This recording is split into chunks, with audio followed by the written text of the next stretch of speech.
please raise your hand before you ask a question and wait for your turn and identify yourself. Yes, Nair, sir.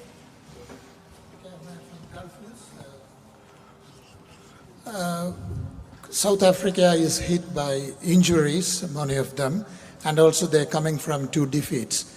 So how do you approach such a team, and is it an advantage, or what kind of an approach would it be? Well, firstly, we're very happy that finally we're going to start playing. It's been a while since we've been here.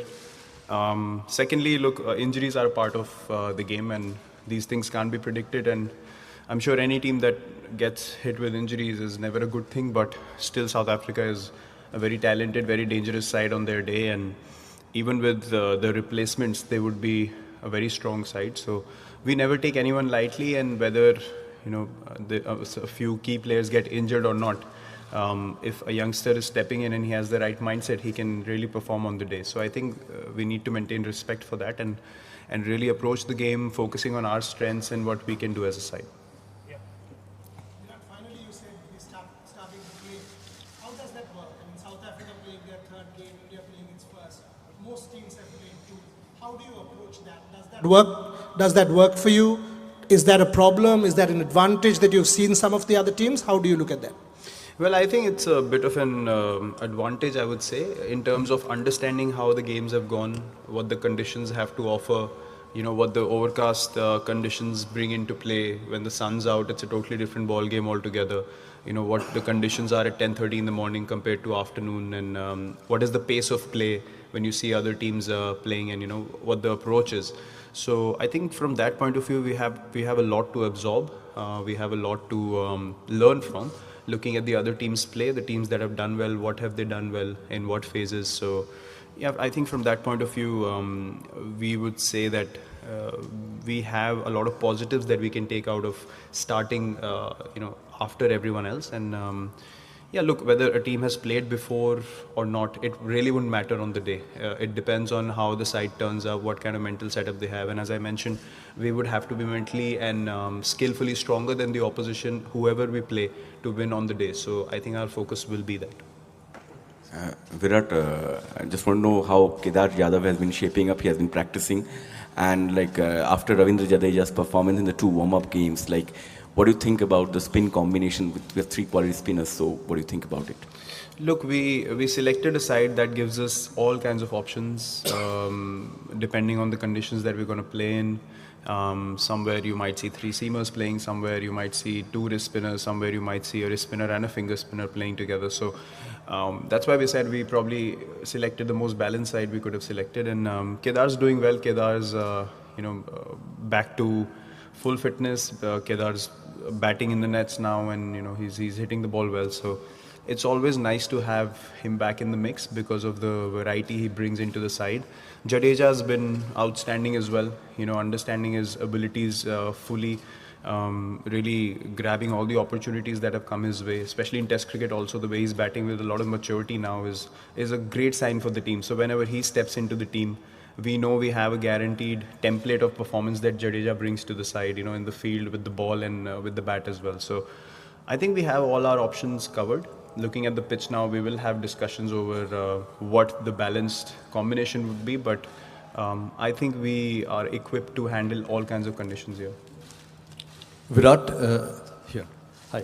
This is your 3rd World Cup, but the first World Cup as a captain of the Indian team. How does it feel leading India into the World Cup? Well, it's a matter of great pride for me, honestly.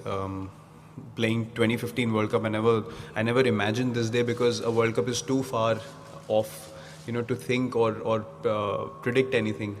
So I think I'm just feeling grateful that I'm in this position to have the opportunity to lead my country in a tournament like World Cup.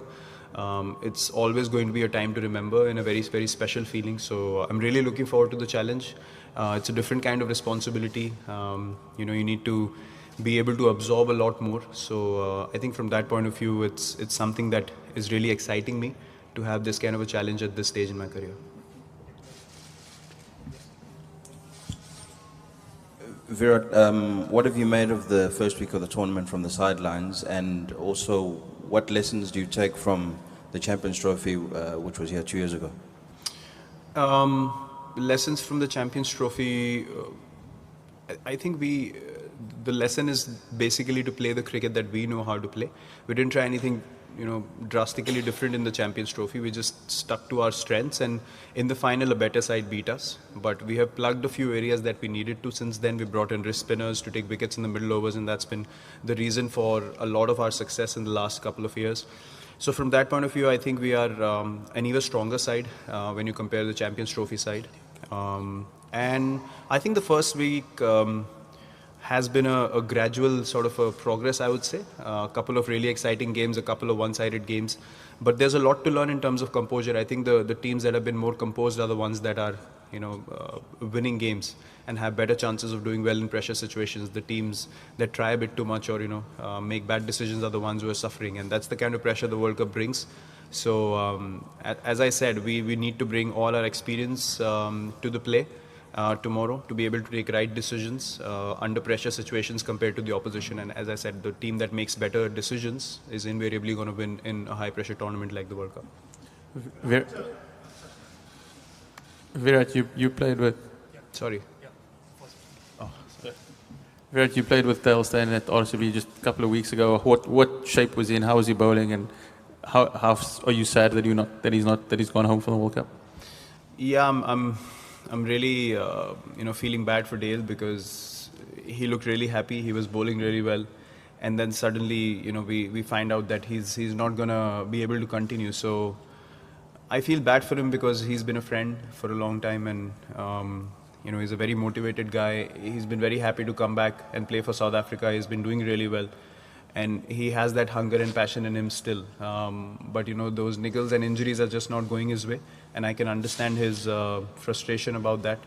I wish him a speedy recovery, but yeah, of what I saw of him, he was looking in a great mental space. He was very happy. He was enjoying his cricket, bowling really well, getting along with everyone. So I can understand he must be feeling gutted, and I'm feeling bad for him, actually.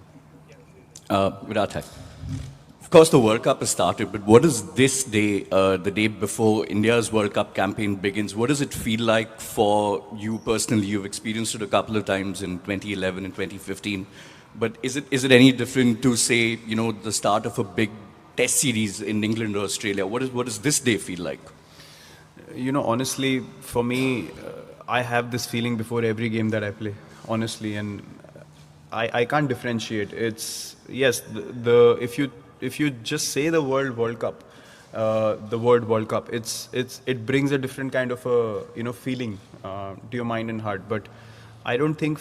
But apart from that, when you step onto the field as a cricketer, you really think like you're stepping into a World Cup game. Eventually, you go and play the game of cricket, and that excitement and anticipation and bit of nerves is the right combination that I've always had before every game that I play. 2011, 2015, similar kind of, butterflies in the stomach. Even when you're walking into play in a test match and you're walking in at 10 for 2, you have the same kind of butterflies in your stomach. So I think that is a very consistent factor. And when that starts going down, what comes next. So I'm just glad that it's gone on and it's going on. And I'm just feeling excited, anticipation, and a bit of nerves as well, which is always good for any sportsman to have. So, yeah, it's pretty similar, I would say, to the past. Virat, you began the 2011 World Cup with a century in the first game. 15, another century in the first game. Pressure on you because people are also talking about a century here in the first game. Look, when you perform and you perform for a long time, expectations are always going to be there, and I sort of understood how to go along with the expectations rather than saying, I'm not. You actually don't go out there to prove anything to anyone, which is a fact. But you have to accept that expectations are going to be there. When I walk out to bat, come down the stairs, people are going to say, we need 100, and all those kind of things will happen.